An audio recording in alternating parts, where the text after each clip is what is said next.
नमस्कार दोस्तों, आज आश्विन शुद्ध चतुर्थी है और नवरात्र का चौथा दिन है। तो नवरात्र के चौथे दिन देवी शक्ति को कौन से रूप में पूजा जाता है, इसके बारे में आज हम जानेंगे। नवरात्र के चौथे दिन देवी शक्ति को कूष्मांडा रूप में पूजा जाता है। तो चलिए आज जानते हैं कूष्मांड स्वरूप की कहानी। एक समय था जब इस विश्व में कोई भी मौजूद नहीं था और किसी भी चीज का अस्तित्व नहीं था। पूरा विश्व जैसे कि शून्य के भांति था। पूरे विश्व में, अंतरिक्ष में, यूनिवर्स में केवल ऊर्जा का वास था। और जैसे कि हम जानते हैं, उसी ऊर्जा को, उसी एनर्जी को हम शक्ति के रूप में पूजते हैं। तो ऐसी ऊर्जा, ऐसी एनर्जी जो इस संसार में, इस यूनिवर्स में किसी के भी मौजूद होने से पहले से मौजूद थी, कोई भी जीव जंतु के उत्पन्न होने से पहले से मौजूद थी, उसी को हम कूष्मांडा स्वरूप कहते हैं। दोस्तों, कूष्मांडा इस शब्द को अगर भेद के देखा जाए तो इसके अर्थ के बारे में हमें पता चलेगा। अंडा means egg, it is like a primordial form. ऊष्म अंड से यह तात्पर्य है कि a warm egg which is like थोड़ा सा गर्म अंडा, जो जल्द ही किसी की उत्पत्ति का कारण बन सके।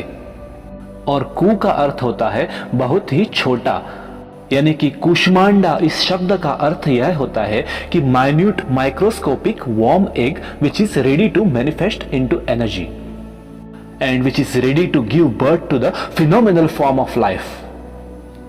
तो दोस्तों, कूष्मांड का यह मतलब है कि वह सृष्टि का एक बीज है जिसने अपनी ऊर्जा के माध्यम से इस ब्रह्मांड को उत्पन्न किया है।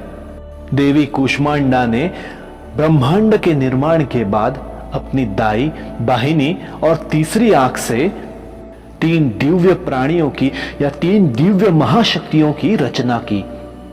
ये तीनों महाशक्तियां थी महाकाली, महालक्ष्मी और महासरस्वती। उन तीनों ने ब्रह्मांड के मूल ऊर्जाओं का प्रतिनिधित्व किया। महाकाली ने ऊष्मा का या फिर एनर्जी का, महालक्ष्मी ने अपनी चमक से प्रकाश का या फिर लाइट का, और महासरस्वती ने ध्वनि का या फिर साउंड का। फिर देवी कूष्मांडा ने महाकाली, महालक्ष्मी और महासरस्वती के माध्यम से ब्रह्मा, विष्णु और महेश की त्रिमूर्तियां बनाई। देवी कूष्मांडा ने विश्व के 3 महाशक्तियों और त्रिमूर्तियों को बनाने के बाद अपना बीज सूर्य के केंद्र में लेके गई। और कहा जाता है कि देवी कूष्मांडा ही है जो ग्रहों को और सारे विश्व को सूर्य के माध्यम से ऊर्जा प्रदान करने का कार्य करती है। तो दोस्तों, इस प्रकार से देवी कूष्मांडा इस ब्रह्मांड की मौलिक ऊर्जाओं का प्रतिनिधित्व करती है और इस ब्रह्मांड की सारी शक्तियों की रचयिता भी देवी कूष्मांडा ही है। तो दोस्तों, ये थी नवरात्र के चौथे दिन की देवी कूष्मांडा की कहानी। ऐसे ही अनेक कहानियों के साथ जुड़े रहने के लिए हमारे चैनल से जुड़े रहिए। धन्यवाद।